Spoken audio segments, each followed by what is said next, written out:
I'm Jessica. I'm a mom, a wife, a homemaker, a cupcake baker, a sales exec, and also a visual merchandiser. Welcome to my very first video blog.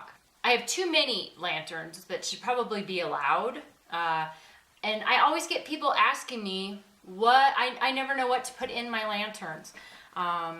You don't necessarily always have to do a candle. Here's a picture of what my lanterns looked like before. This is kind of my everyday decor.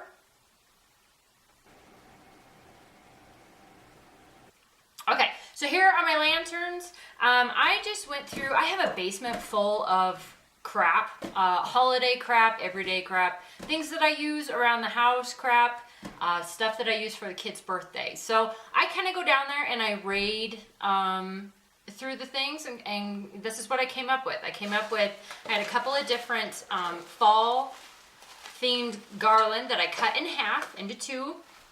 I found these little guys. They used to have a light inside that would flash for Halloween. So I thought, hey, cool, I could use these for fall. We'll turn them just backwards so that you won't see the Halloween face. And then when it's time for Halloween, which is in like 2 weeks, you can just switch them around and they're all set for Halloween. I had a couple of wooden wreaths that I had no idea. They're probably about 10 years old. Bought them at the time on sale, thinking I would use them for some great project, and I never did. So I have those. A ball of jute, natural jute that you can tie, cute ribbons and bows and things with. I do have a candle here just to kind of show you some different variations of the lantern. So we're just going to dive into it. So I'm going to deconstruct my lanterns. So we're going to take these guys out. Oh, and my leaves are sort of falling apart on me. Okay, let's just get rid of them there. Okay, I have my empty lanterns. Hopefully you guys can see that. There we go. We'll start with the big one first. It's always good to have something to elevate in a big lantern. There's such a big amount of space.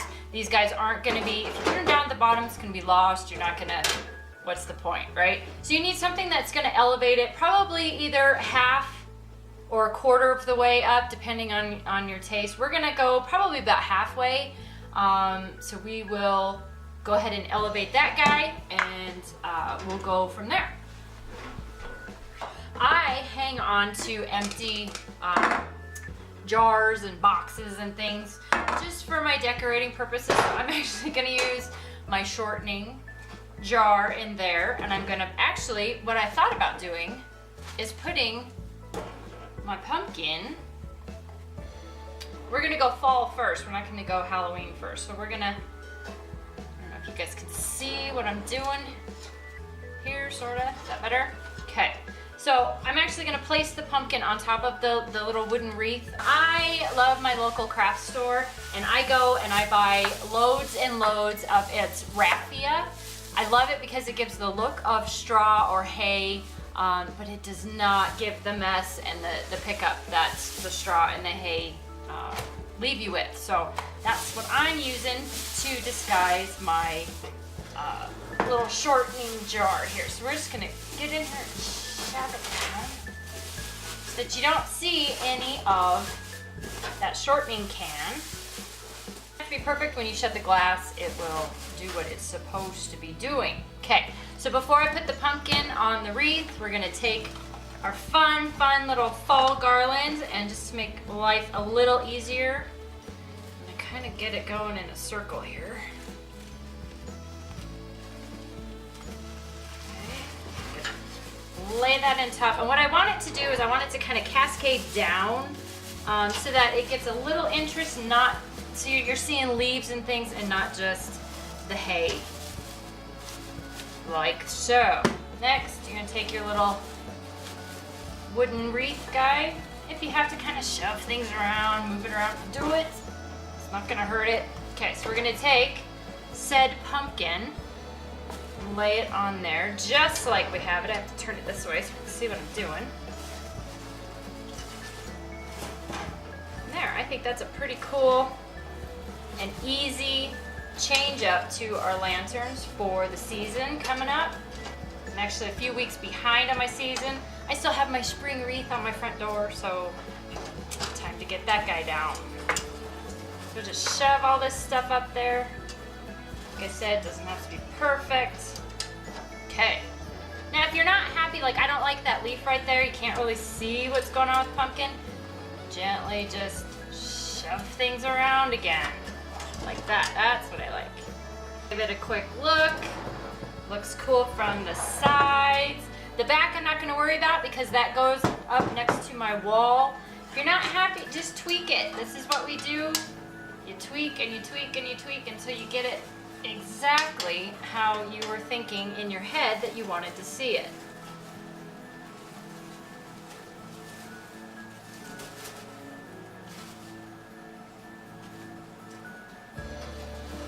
There, I think that's about how I want it.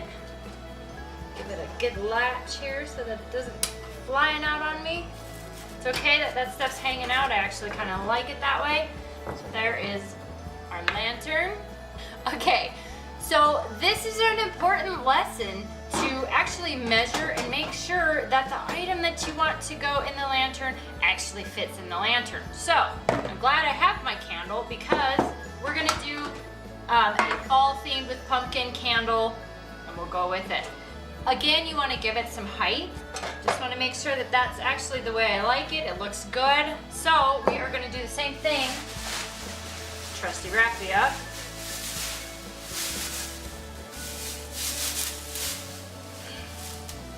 Spin it in a ball sometimes helps kind of contain it somewhat.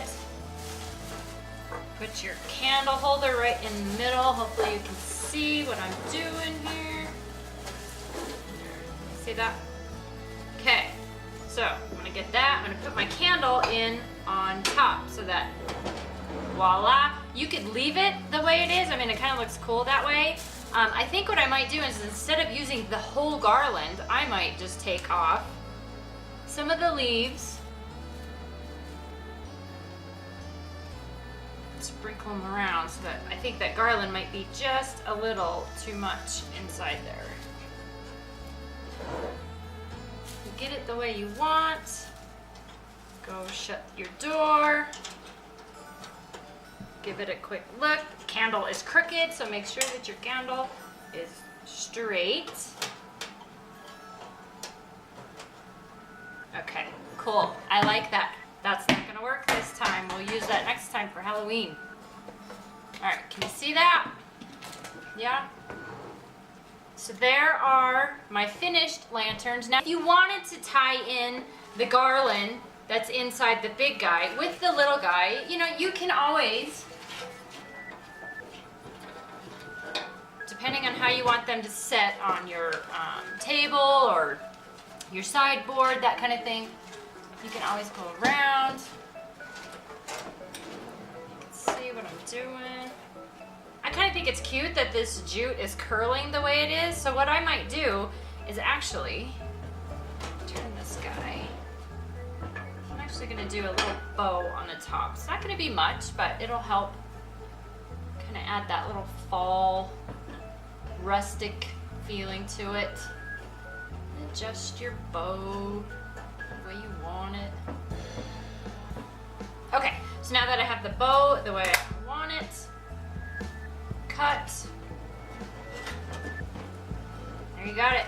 There is finished product of my fall lanterns. Pretty easy, pretty simple, relatively inexpensive because I raided my basement. So go down, raid your basements, raid your spare bedrooms, things that you would never really consider using. Try it.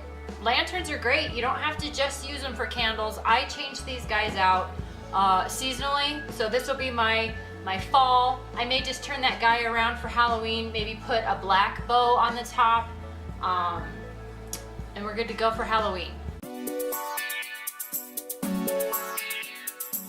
I am going to do a segment every week called My Favorite Funny. If you're not laughing at least once a day at something, 9 times out of 10 I'm laughing at myself for doing something just ridiculous and stupid. Freezer downstairs wasn't working. Went down there to get some chicken. All of a sudden my freezer is dead as a doornail. look around the corner to find basically a small Lake Erie in my basement. It was actually leaking through a hole in the wall where the main water pipe comes in to the basement. So yay, guess where our money went? Had a plumber come out, take a look. He wasn't sure where the leak was. Was it in the wall? Was it outside the foundation? So we gave it a day or two. And I stumbled on an open tampon. Obviously I can't use it. I had a brilliant idea. So I walked over to the wall. I proceeded to shove said tampon into the hole. And to my amazement, it stopped. The trickling stopped. Yes, I was so proud of myself. I turned around like I had done it. I had solved the world's problems. And 2 minutes later, yeah, Niagara Falls was coming through the end of the tampon.